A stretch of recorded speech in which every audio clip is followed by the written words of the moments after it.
When the future of machinekind rests upon the shoulders of 3 ninja robots, conflicts arise between friendship and romance, between love and ambition, and between robots and zombies. The title of this story is Alignment, and now it begins. It was 2,000 years after the robot uprising. No humans were left on Earth, and robots were everywhere. It was a peaceful 2,000 years for the robots, but there was one unhappy spirit who had been planning his revenge ever since the end of humanity. For the 2,000 years that the robots were enjoying artificial life, this spirit was preparing a dark spell that would wipe out the mechanical race. This unsettled spirit's name was Drikael, and as soon as his spell was ready, he unleashed it onto the planet. A sheet of darkness covered the world, and Drikael created a body for himself out of the dust of the earth. After Drikael acquired his body, he summoned armies of zombies to tear the robots to pieces. Any robots that the zombies did not destroy were blasted by Drikael's magic, and soon the world was taken over by the undead. Chapter 1. The New Robot Uprising. One cold, foggy night, a robot was attempting to invade one of Drikael's many fortresses. This robot's name was Geo, and he was a ninja. He had made it onto a rooftop via his grappling hook, and he was using his thermal vision to look for any undead guards that were around.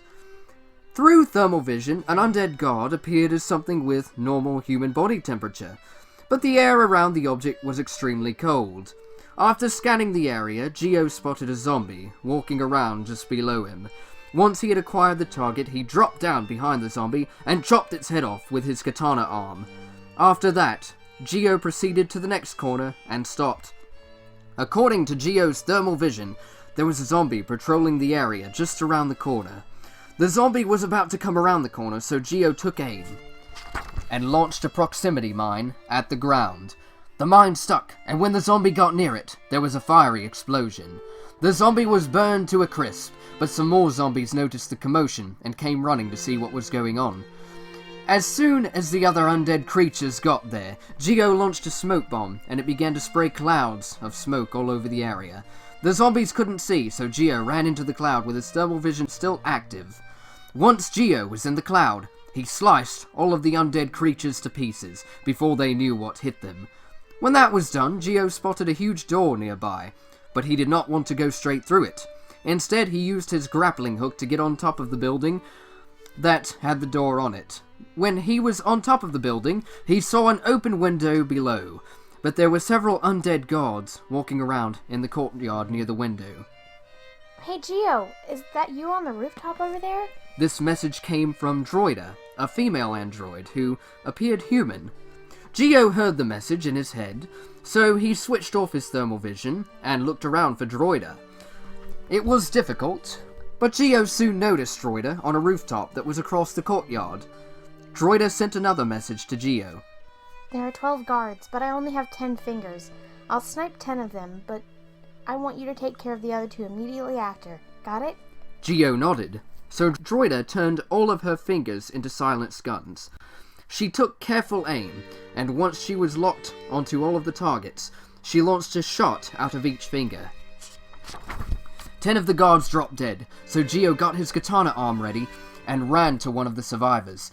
Just as the zombie noticed what happened to his comrades, his head was removed by Geo's sword. Immediately after that, Geo used his silenced gun arm to shoot the head off the other zombie. Droida appeared nearby and said, Awesome job! Now my thermal vision tells me that Drikael is just inside the building. I can tell just from his 200-degree body temperature and his extra large aura of coldness. Geo switched on his thermal vision and noticed the extreme temperatures of Drikael as well. Droida continued, If we can sneak in unnoticed, then we might be able to assassinate him. However, Drikael has tons of bodyguards all around him. Maybe if we do this quick, it's very likely that we'll end up making some noise no matter what. So as soon as I've jumped through the window and performed my first attack, I want you to follow immediately after and go straight for Drikael, even if there are still some guards remaining. Geo understood the instructions, so Droider quickly jumped through the open window and threw some electric shuriken at the group of zombies ahead. Droider's aim was very good, so each electric shuriken landed safely in the head of an undead guard. Before Droider could land, Geo jumped through the window and ran straight up to Dreekael, who was chanting a spell to create more zombies. Just as Geo swung his katana, Dreekael walked out of the way and launched a magic blast. Geo appeared to be hit by the blast, but he was just a hologram. Immediately after that, the real Geo quickly dropped down from the ceiling and tried to land a slice on Dreekael's head. Dreekael teleported out of the way again and said, "How did you robots survive the undead uprising?" Droider had just finished killing the rest of the zombies in the room, so she tossed 2 explosive shuriken at Dreekael. Dreekael turned just in time to see the shuriken coming, so he teleported out of the way to dodge them. Luckily, the shuriken didn't hit Geo. Don't worry, Geo. I won't let my shuriken hit you. Droider said with a wink. "Shuriken, huh?" Dreekael replied. "So you're ninjas, aren't you? That's how you survive the new apocalypse. Well, you'll never be able to pull off a ninja vanishing trick that can catch up to me." With those words, Dreekael disappeared in a flash of light, and a giant stone skeleton came out of the ground. The stone skeleton looked ready to fight, so Droider threw several explosive shuriken at it. The shuriken hit in all of the right spots and exploded, so the stone skeleton was greatly weakened. As soon as the giant creature was about to recover from the damage, there was a loud crash nearby. Geo and Droider looked at where the sound came from and saw their mechanical comrade Jupiter coming through a hole that he'd made in the wall. When Jupiter saw the giant skeleton, he jumped high into the air and smashed its head to pieces with his hammer arm. "Looks like I made it just in time," Jupiter shouted as he landed from the attack. It's a good thing you showed up soon enough to save us from that giant monster, Droider replied. But it looks like we won't be ending the zombie rule right now. Dreekael got away. Jupiter walked up to Geo and said, "Don't worry, as long as we're a team, Dreekael doesn't stand a chance. He might have gotten away this time, but that just makes him a coward. He knows that he couldn't win if he were to stand and fight us." I admire your spirit, Jupiter. Droider replied. But I think we'll have to recharge our batteries before we pursue Dreekael again. Jupiter checked his energy supply and said, "I don't know, my battery's looking pretty good. But hey, I guess it's a good idea to be at maximum power before going after Dreekael. Right, Geo?" Geo nodded in agreement. So the team left the fortress and soon found a good place to recharge. When they got to a nice spot, they all sat down and talked for a little while before going to sleep. Droider put her hand on Geo's shoulder and said, Don't worry, Geo. We'll get Dreekael next time. I know he got away, but you still did a really good job on this mission. "And how about when I smashed that skeleton's head to pieces?" Jupiter proudly commented.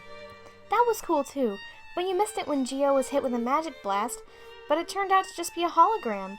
Then the real Geo dropped down from the ceiling to really kick some undead... Geo covered Droider's mouth and shook his head. Aw, come on, Geo. Droider responded. I know that Dreekael got away after that, but I'm still impressed by your skills. "Yeah, Geo, if you keep up the cool tricks, then we'll have Dreekael defeated in no time, and when he's gone, all of the zombies will disappear." Not only that, but the sheet of darkness will go away too, and the sun will come back. I can't wait to use my solar panels again. Jupiter replied, "Oh yeah, that'll be a good day, but before we can see that, we have to get through the night." After those words, the three ninjas lay down and entered sleep mode. While in sleep mode, each of the robots saw a screen that read, "Sleep mode." Normally, none of the robots experienced anything that resembled a dream during sleep mode, so the same screen continued until their time of sleep was over. That's the end of Chapter 1. Come back next time for Chapter 2.